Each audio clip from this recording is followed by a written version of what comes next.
ایک مرتبہ ایک شخص اپنی بیوی کو لے کر حضرت عمر کے پاس آیا اور کہنے لگا، میری بیوی نے میرے حق میں خیانت کی ہے۔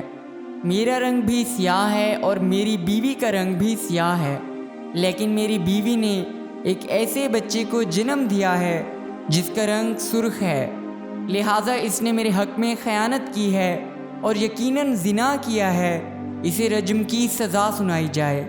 حضرت عمر نے جب اس کی بیوی سے سوال کیا، کیا تو نے اپنے شوہر کے حق میں خیانت کی ہے؟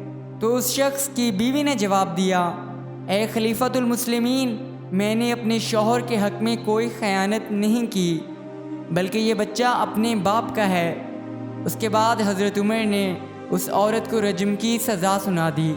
جب یہ بات امیر المومنین حضرت امام علی علیہ السلام تک پہنچی، امام علیہ السلام نے اس شخص سے فرمایا، اے شخص، کیا میں تجھ سے سوال کروں تو اس کا جواب دے گا؟ تو وہ شخص عرض کرنے لگا، اے امیر المومنین، آپ سوال کریں، میں اس کا جواب دوں گا۔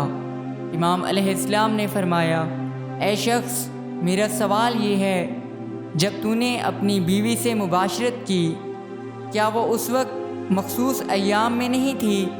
تو وہ شخص عرض کرنے لگا، اے امیر المومنین، ہاں وہ مخصوص ایام میں تھی۔ امام علیہ السلام نے فرمایا، پس یہی وجہ ہے کہ نطفہ خون میں مخلوط ہو گیا اور خداوند متعال نے اس سے ایک بچہ پیدا کیا جو سرخ ہے۔